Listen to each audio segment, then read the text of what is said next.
شريك لك. الحمد للہ رب العالمین والصلاة والسلام علی سید الانبیاء والمرسلین اما بعد فاعوذ باللہ من الشیطان الرجیم بسم اللہ الرحمن الرحیم ان صلاتی و نسکی و محیای و مماتی للہ رب العالمین وقال اللہ تبارک و تعالی والذین آمنوا اشد حبا للہ صدق اللہ العظیم. اللہم صلی علی محمد وعلی آل محمد وبارک وسلم. رب اشرح لی صدری ویسر لی امری واحلل عقدۃ من لسانی یفقہوا قولی واجعل لی وزیرا من اہلی آمین یا رب العالمین. ناظرین کرام السلام علیکم ورحمۃ اللہ وبرکاتہ. امید آپ خیر عافیت سے ہوں گے اور ہماری دعا ہے آپ جہاں کہیں بھی ہوں اللہ تعالیٰ آپ سب کو اور ہم سب کو اپنے زمان میں رکھے، عافیت اور سلامتی عطا فرمائے، حرمین شریفین کی محبت اور وہاں کی حاضری بھی نصیب فرمائے. انہی الفاظ سے آپ کو اندازہ ہے کہ کیو ٹی وی کی روایت رہی ہے خصوصی مواقع پر خصوصی نشریات آپ کے سامنے ہم پیش کرتے ہیں، اور ماہ ذی الحجہ ہو اور اس کے ساتھ ہی حج کے ادا کرنے کا موسم ہو، مناسک حج کی ادائیگی کے لیے دنیا بھر سے مسلمان روانہ ہو رہے ہوں. لبیک اللہم لبیک لبیک لا شریک لک لبیک ان الحمد والنعمت لک والملک لا شریک لک کی صدائیں بلند ہو رہی ہوں. ان جانے والوں کو دیکھ کر ہماری بھی آنکھیں نم ہو جاتی ہوں. ان دو چادروں کو دیکھ کر، جو کفن ہی کی دو چادروں کی یاد دہانی، یعنی احرام کی دو چادریں مردوں کی، ان کو دیکھ کر کیا کچھ یاد نہیں آ جاتا اور کس قدر یادیں تازہ نہیں ہو جاتی. جو نہیں بھی گیا اس کے سامنے بھی بہت سی یادیں تازہ ہو جاتی ہیں، اور جو ہو آیا ہے اس کا بھی دل تڑپتا ہے کہ بار بار کی حاضری نصیب ہو. انہی یادوں کے بیان کے حوالے سے اپنی روایت کے مطابق کیو ٹی وی پریزنٹ کر رہا ہے یاد حرم پروگرام اور یہ سیریز. اللہ تعالیٰ کی توفیق سے ہم کوشش کریں گے کہ مناسک حج کے حوالے سے کچھ اشارتاً باتیں، البتہ کچھ تاریخ کے اعتبار سے باتیں، کچھ فضائل کے اعتبار سے باتیں، کچھ حکمتوں کے اعتبار سے باتیں، کچھ باطن کی باتیں، کچھ ظاہر کی باتیں، کچھ افراد کے تعلق سے باتیں، کچھ اجتماعیت کے تعلق سے باتیں، اور کچھ امت کی سطح کی باتیں آپ کے سامنے رکھیں. یہ سفر محبت ہے جس کا آج انشاءاللہ ہم 5 نکات کی صورت میں آپ کے سامنے تذکرہ کریں گے، اور یہ سیریز آئندہ بھی انشاءاللہ تعالی یاد حرم کے عنوان سے جاری رہے گی. آج اس نشست کے حوالے سے، جو کہ پہلی نشست سے میں آپ کے سامنے رکھنا چاہوں کہ سفر محبت کا ذکر آپ کے سامنے رکھیں گے. یہ سفر محبت ہے. قرآن کریم بتاتا ہے سورۃ البقرہ کی آیت نمبر 165، البقرہ آیت 165 میں والذین آمنوا اشد حبا للہ، اور جو لوگ ایمان لائے ان کی شدید ترین محبت، ایکسٹریملی ان کی محبت، سب سے بڑھ کر ان کی محبت وہ اللہ کے لیے ہوتی ہے. اور اللہ کی محبت کا ایک بڑا اظہار الفاظ میں نہیں، عمل میں، وہ حج میں ہمیں دکھائی دیتا ہے. دیوانہ وار محبت کے جذبات سے لبریز ہو کر ایک بندہ اللہ کی راہ میں نکل جاتا ہے. دیوانگی کی ایک شکل بھی ہے، محبت کا اظہار بھی ہے، رب کے حضور بچھ جانا بھی ہے، اپنے آپ کو اس کے سپرد کر دینا بھی ہے. جیسا اللہ تعالیٰ فرماتا جائے، حج کے مناسک کے اعمال اور مناسک اور اعمال کی بات ہو رہی، اور جیسے اللہ کے رسول علیہ السلام بتاتے جائیں بندہ عمل کرتا چلا جائے اور اس محبت میں سرشار ہو کر روٹین سے نکل آئے. جی، روٹین کی لائف کو چھوڑ دے، عام حالات اس کی زندگی کو چھوڑ دے اور اپنے آپ کو اللہ کے حوالے کر دے رسول اللہ علیہ السلام کے طریقے کے مطابق. اس سیریز میں یاد حرم کے عنوان سے جو باتیں ہم آپ کے سامنے رکھیں گے، یہاں ذوق و شوق اور محبت کا تذکرہ بھی ہے، مگر اس سے آگے بڑھ کر عملی تربیت کے کچھ پہلو بھی ہیں اور اس کے کچھ روحانی اثرات بھی ہیں، اور اس سفر کی دنیاوی برکات بھی ہیں اور آخرت کی برکات بھی ہیں. ان سب کا ذکر درجہ بدرجہ ہمارے سامنے آتا رہے گا. آج کا موضوع یا آج کا ہمارا ٹائٹل ہے سفر محبت کا آغاز، اور اس کے تعلق سے 5 باتیں آج کی نشست میں چاہوں گا کہ میری اور آپ کی یاد دہانی کے لیے یاد حرم کے عنوان سے سامنے آ جائیں. سب سے پہلی بات وہ ہے تڑپ اور بلاوے کا معاملہ. یہ الفاظ ہم نے سنے ہیں، بلاوا ہوگا تو جا سکیں گے، وہاں سے پرمیشن ہوگی تو جا سکیں گے. سچی بات یہ ہے کہ حج کا تعلق صرف مال کے ساتھ نہیں ہے، صرف مالداروں کے ساتھ نہیں ہے، اس کا تعلق ہے طلب کے ساتھ اور تڑپ کے ساتھ. انگریزی میں ہم کہتے ہیں where there is a will there is a way. آگے میں عرض کرتا ہوں where there is no will there is no way. Urdu میں ہم کہتے ہیں نیت صاف منزل آسان. یہ تڑپ کا معاملہ ہے، طلب کا معاملہ ہے. قرآن پاک یہ بھی ہمیں بتاتا ہے سورہ عنکبوت کی آخری آیت میں، آیت نمبر 69 میں، وَالَّذِينَ جَاهَدُوا فِينَا لَنَهْدِيَنَّهُمْ سُبُلَنَا، اور جو ہماری راہ میں جہاد کرتے ہیں، محنت کرتے ہیں، اسٹرگل کرتے ہیں، جد و جہد کرتے ہیں، اپنے آپ کو لگاتے اور کھپاتے ہیں، جو ہماری راہ میں جہاد کرتے، مستقل محنت کرتے، لَنَهْدِيَنَّهُمْ سُبُلَنَا، ہم اپنے راستوں کی ہدایت ان کو عطا فرما دیتے ہیں۔ ایک حدیث قدسی ہے بخاری شریف میں، اللہ کا کلام رسول اکرم علیہ السلام نے نقل فرمایا، اللہ تعالیٰ ارشاد فرماتے میرا بندہ مجھے دل میں یاد کرتا ہے، میں بھی اسے دل میں یاد کرتا ہوں۔ میرا بندہ کسی محفل میں مجھے یاد کرتا ہے، میں اس سے بہتر محفل فرشتوں کے سامنے اس کو یاد کرتا ہوں۔ میرا بندہ ایک بالشت بھر میری طرف آئے، میں ایک ہاتھ بھر اس کی طرف آتا ہوں۔ آگے اللہ تعالیٰ فرماتا ہے میرا بندہ ایک ہاتھ بھر میری طرف آئے، میں 2 ہاتھ بھر اس کی طرف آتا ہوں۔ اور فرمایا کہ میرا بندہ چل کر میری طرف آئے، میں دوڑ کر اس کی طرف آتا ہوں۔ پہلا قدم تو بندے نے اٹھانا ہے نا، اسٹیپ تو بندے نے لینا ہے نا، اور ہمت تو بندے نے پکڑنی ہے۔ اٹھ باندھ کمر کیا ڈرتا ہے، پھر دیکھ خدا کیا کرتا ہے۔ تو آج کی پہلی بات 5 باتوں میں سے وہ ہے تڑپ اور بلاوے کا معاملہ۔ اس کا تعلق حج کی ادائیگی ہو، عمرے کی ادائیگی ہو، یہ طلب اور تڑپ کے ساتھ ہے۔ ہم نے بہت سے ایسے لوگوں کو دیکھا ظاہر کے اسباب نہ ہونے کے برابر، ظاہری بات ہے حج کی عبادت کو ادا کرنے میں اور عمرے کی عبادت کو ادا کرنے میں جہاں بہت سارے اور فیکٹرز ہیں، وہاں فائنینشیل فیکٹر بھی آتا ہے، مال بھی خرچ کرنا ہوتا ہے۔ کئی مرتبہ ہم نے دیکھا ایسے بہت سے لوگوں کو دیکھا ظاہر کے اسباب نہ ہونے کے برابر، مگر اللہ تعالیٰ نے سبیل پیدا کر دی، اللہ تعالیٰ نے راستے کھول دیے، اللہ تعالیٰ نے واسطہ بنا دیے کسی کو، اللہ تعالیٰ نے ذرائع کھول دیے، اور وہ اللہ کے بندے اور بندیاں اللہ کے گھر کا حج کر کے بھی آ گئے۔ میں ایک ایسی خاتون کو بھی جانتا ہوں جن کو آج ہم کہتے ہیں نا گھروں میں کام کرنے والیاں، ایسے ہی کہتے ہیں نا، تو بہرحال وہ حلال کماتی ہیں بھائی، مجبوری آ گئی تو کمانے کے لیے گھر سے نکلنا پڑ گیا، محنت مشقت اٹھاتی ہیں۔ ایسی خاتون کو بھی میں جانتا ہوں جو گھروں میں کام کرنے والی، اور اس اللہ کی بندی نے تھوڑا تھوڑا تھوڑا کر کے 20 سال تک پیسہ جمع کیا، گھر کے ایک محرم فرد کا بھی معاملہ بن گیا، اور وہ اللہ کی بندی ہو کر آ گئی۔ اور جن گھروں میں وہ اللہ کی بندی کام کرتی تھی، ہم نے یہ بھی دیکھا کہ گھر والوں کے لیے معاملہ نہ بن سکا، طلب نہیں تھی، تڑپ نہیں تھی، اللہ کا حکم نہیں تھا۔ تو پہلی بات طلب اور تڑپ کا ظاہر کے اسباب بھی اختیار کرنے ہیں، لیکن اصل اللہ کا حکم ہے وَمَا تَشَاءُونَ إِلَّا أَن يَشَاءَ اللَّهُ رَبُّ الْعَالَمِينَ۔ سورہ تکویر کے آخر میں آتا ہے تمہارے چاہنے سے کچھ نہیں ہوتا جب تک کہ اللہ تعالیٰ ہی نہ چاہے، جو ہوگا اللہ کے حکم سے ہوگا۔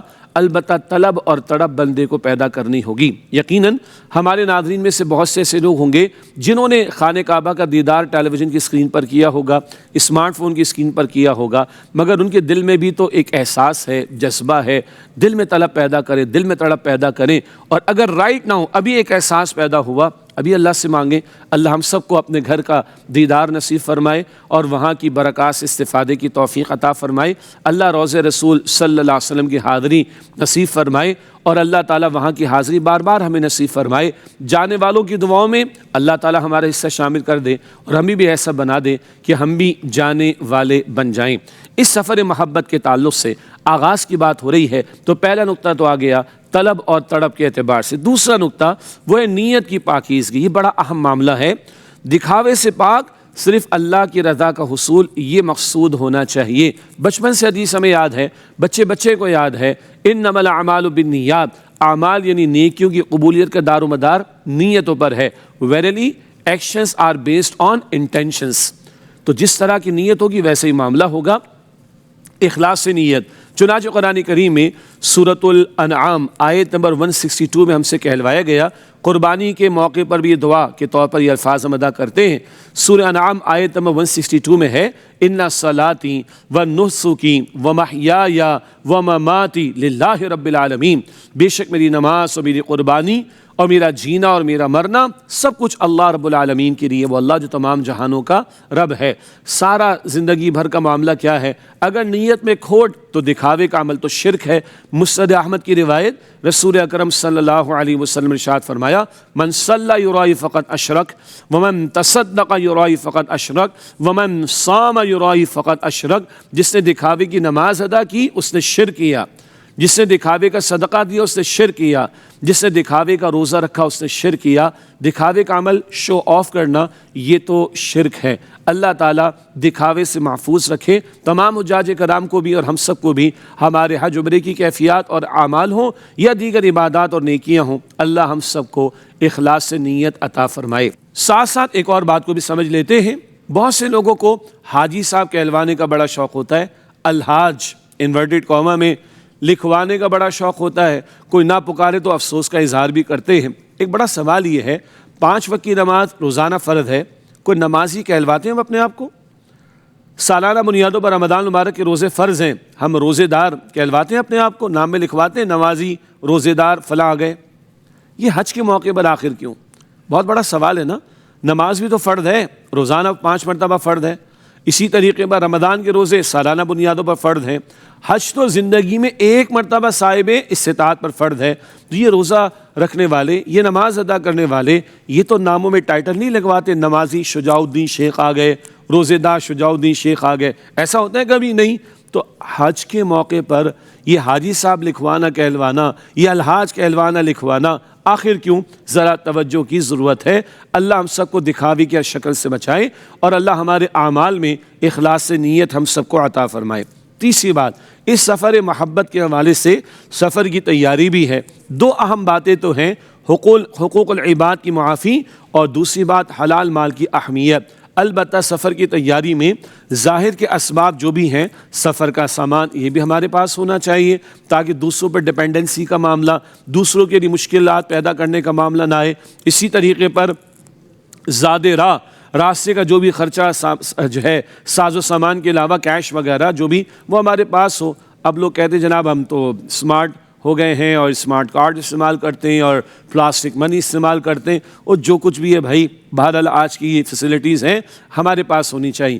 اسی طرح تیاری میں مسائل کا سیکھنا بھی شامل ہے، اعمال کو صحیح طرح انجام دینے کے لیے ان کا علم ہونا بھی ضروری ہے، اور الحمدللہ اس کا اہتمام QTV پر بھی ہوتا ہے، دیگر حضرات بھی اہل علم بھی اس کا اہتمام کرتے ہیں، مگر جانے والوں کو بھی سفر کی تیاری میں علم دین کا سیکھنا یہ بھی ضروری ہے، اس پر بھی توجہ رہے۔ ہاں 2 اہم باتیں، ایک ہے حقوق العباد کی معافی تلافی کا معاملہ، یہ تو ویسے بھی ہونا چاہیے، یہ نہیں کہ حج کا انتظار کرے کہ 50-60 سال تک تو دوسروں کے حقوق پامال کرتا رہوں، حرام خونیاں کرتا رہوں، دوسروں کا مال ہڑپ کرتا رہوں، وراثت کا مال ہڑپ کرتا رہوں، گلے کاٹ کر جو ہے وہ جیبیں بھرتا رہوں، تجوریاں بھرتا رہوں، اب میں حج پہ جاؤں گا تب میں معافی تلافی کروں گا۔ او بھائی اس سے پہلے موت آگے پھر کیا کریں گے؟ سوال ہے نا بڑا اہم۔ اور حدیث مبارک جامع ترمذی میں اللہ کے نبی علیہ السلام نے سوال دریافت فرمایا، بتاؤ اے میرے صحابہ مفلس کون ہے؟ صحابہ کرام نے عرض کی ہم تو اسے مفلس سمجھتے ہیں جس کے بعد روپیہ پیسہ درہم دینار نہ ہو۔ آپ نے فرمایا کہ نہیں، میری امت کا مفلس وہ ہوگا جو قیامت میں اس حال میں آئے گا، عبادات کے ڈھیر ہوں گے، نماز ہے، زکوٰۃ ہے، روزہ ہے، حج ہے، قربانی، عمرہ، سب کچھ، مگر کسی کو گالی دی ہوگی، کسی کی غیبت کی ہوگی، کسی کا مال چرایا ہوگا، کسی کے ساتھ اور زیادتی کی ہوگی، اللہ تعالیٰ کی عدالت لگے گی، کل روپیہ پیسہ درہم دینار تو کام نہیں آئے گا۔ میڈیم آف ایکسچینج کیا ہوگا؟ تبادلہ کس چیز کا ہوگا؟ اعمال کا ہوگا۔ حقدار کھڑے ہوں گے، اللہ مجھے جھوٹ بول کر میرا نقصان کیا، اللہ میری غیبت کی، میرے ساتھ یہ مار پیٹ کی، میرے ساتھ ظلم کیا، میرا مال ہڑپ کیا، چرایا، سب کچھ کیا، اللہ میرا حق دلوائیے۔ عدالت میں فیصلے ہوں گے اللہ کے ہاں سے، اور اس شخص کی نیکیاں لے کر ان میں تقسیم کر دی جائیں گی۔ نماز تقسیم، روزہ تقسیم، حج تقسیم، قربانی تقسیم، سب کچھ تقسیم، سب ختم۔ کچھ حقدار اور کھڑے ہوں گے، اللہ ہمارے ساتھ بھی ظلم ہوا تھا، ہمارے ساتھ بھی حق تلفی ہوئی تھی، اللہ ہمارا بھی حصہ میں دلوا دیجئے، ہمارا بھی ازالہ کمپنسیشن کروا دیجئے۔ اب میڈیم آف ایکسچینج تو اعمال کے سوا کچھ نہیں ہوگا۔ اب ان حقداروں مظلوموں کے گناہوں کو لے کر اس شخص کے کھاتے میں ڈالا جائے گا اور اس کو جہنم کی آگ کے حوالے کیا جائے گا۔ یہ ہے سینسٹیو معاملہ، یہ حقوق العباد کی اہمیت کا معاملہ ہمارے دین میں، یہ جامع ترمذی شریف کی روایت ہے۔ تو بھائی اب موقع آ گیا، حج پر جا رہے ہیں اور چاہتے ہیں کہ بخشے بخشائے واپس آئیں، تو حقوق العباد کی کوتاہی کا بھی ازالہ ضروری ہے۔ ماں باپ کے ساتھ ہے معاملہ، بیوی بچوں کے ساتھ ہے، پڑوسیوں کے ساتھ ہے، قریبی رشتہ داروں کے ساتھ ہے، اولاد کے ساتھ ہے، دیگر لوگوں کے ساتھ ہے، میل جول کے لوگوں کے ساتھ ہے، جن کے ساتھ ڈیلنگ کرتے ہیں، جن کے ساتھ معاملات کرتے ہیں، نوکری پیشہ افراد بھی ہوں گے، تجارت کرنے والے بھی ہوں گے، کاروبار کرنے والے ہوں گے، سرکاری اداروں میں کام کرنے والے بھی ہوں گے، غیر سرکاری اداروں میں، پرائیویٹ انسٹیٹیوشنز میں، جہاں جہاں ہمارا کسی کے ساتھ ریلیشن ہے، معافی تلافی کرنی چاہیے، مال ہڑپ کر کے بیٹھے لوٹانا چاہیے، اس کے بغیر تو گزارا نہیں۔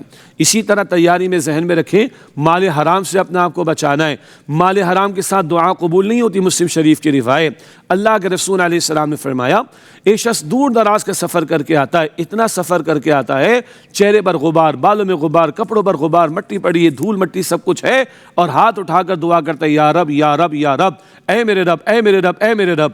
اللہ کے رسول علیہ السلام فرمایا ان یستجاب لہ، کیسے اس کی دعا قبول ہوگی؟ اس کا کھانا حرام کا، اس کا پینا حرام کا، اس کی غذا حرام کی، اس کی پرورش حرام سے، ان یستجاب لہ، کیسے اس کی دعا قبول ہوگی؟ اور محدثین نے اور احادیث کی شرح تشریح کرنے والے، ایکسپلین کرنے والے علماء نے لکھا، ایک رائے عرفات میں کھڑے ہو کر دعا کر رہا ہے، ایک رائے کعبے کا پردہ پکڑ کر دعا کر رہا ہے۔ حرام کی کمائی اگر ہے وجود میں، حرام سے اگر یہ جسم پلا ہے تو اس کی دعا قبول نہیں ہوگی۔ اور تیسری حدیث مسلم شریف میں، حرام سے پلا ہوا جسم جہنم کا مستحق ہے، وہ جنت میں داخل نہ ہوگا۔ تو اپنے معاملات کو پاک کرنا، حرام سے اپنے آپ کو بچانا، مال حرام سے اپنے آپ کو بچانا، جو آج لوگوں کے لیے بائیں ہاتھ کا کھیل ہو گیا، یہ حرام مال کے ساتھ یہ اعمال قبول نہیں ہوتے، یہ دعائیں قبول نہیں ہوتی۔ تو اس سفر کی تیاری میں حرام سے اجتناب اور حلال پر اکتفا کرنے کی کوشش کرنا بھی شامل ہے۔ یہ تین باتیں ہو گئیں، تڑپ اور بلاوے کا ذکر بھی آیا، اور نیت کی درست کرنے کا معاملہ بھی آیا، اور سفر کی تیاری کا تذکرہ بھی ہوا۔ اب چوتھی بات وہ ہے الوداعی لمحات۔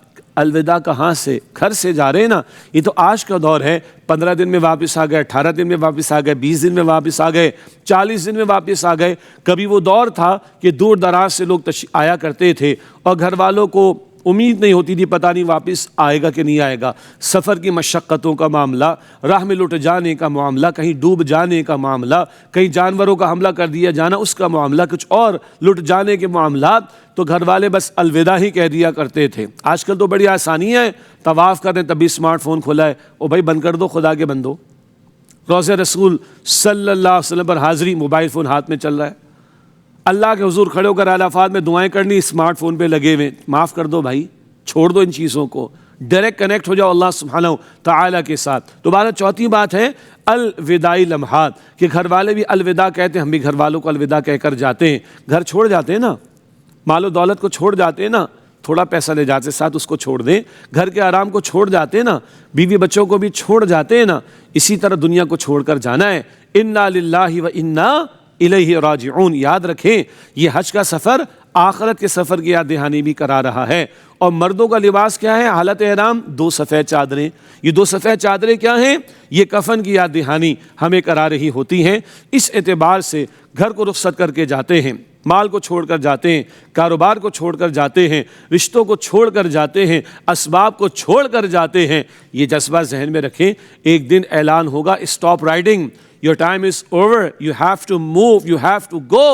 تمہیں دنیا چھوڑ کر جانا ہے۔ یہ حج کا سفر آخرت کے سفر کی بھی یاد دہانی کراتا ہے۔ اسی طرح گھر سے نکلتے وقت دعائیں بھی بندہ کرتا ہے، اور گھر سے نکلتے وقت اس کے کچھ جذبات بھی ہوا کرتے ہیں، مگر یہ سفر محبت ہے، اور اس سفر محبت کے جذبات تو بالکل ہی الگ ہیں۔ لبیک اللہم لبیک، اے اللہ میں حاضر، اے اللہ میں حاضر، اے اللہ میں حاضر۔ میں گھر کو چھوڑنے کو تیار، رشتوں کو چھوڑنے کو تیار، مال و اسباب کو چھوڑنے کو تیار، گھر کے آرام کو چھوڑنے کو تیار۔ اے اللہ تیری پکار پر لبیک کہہ کر میں نکل تو رہا ہوں۔ یاد رکھیں کیا اللہ کے خاطر سب کچھ قربان کرنے کو بھی تیار ہو رہے ہیں؟ ان صلاتی و نسکی و محیای و مماتی للہ رب العالمین، بے شک میری نماز و میری قربانی اور میرا جینا اور میرا مرنا سب کچھ اللہ کے لیے جو تمام جہانوں کا رب ہے۔ میری زندگی کا مقصد تیرے دین کی سرفرازی، میں اسی لیے مسلمان، میں اسی لیے نمازی۔ آخری بات اور 5ویں بات، سفر محبت ہے نا، اس کو ایسے گزارنا ہے، سارے اعمال کو ایسے انجام دینا ہے کہ شاید یہ آخری موقع ہو۔ اسی انداز سے محنت اور ریاضت اور کوشش کرنی۔ رسول اکرم صلی اللہ علیہ وسلم نے نماز کے بارے میں فرمایا، جب بھی نماز ادا کرو ایسے ادا کرو گویا تمہاری زندگی کی آخری نماز ہو۔ توجہ بڑھ جائے گی، شاید یہ آخری موقع ہو، ممکن ہے بعض کے لیے پہلا اور آخری موقع ہو، اور بار بار بھی کوئی گیا تو شاید آخری موقع ہو۔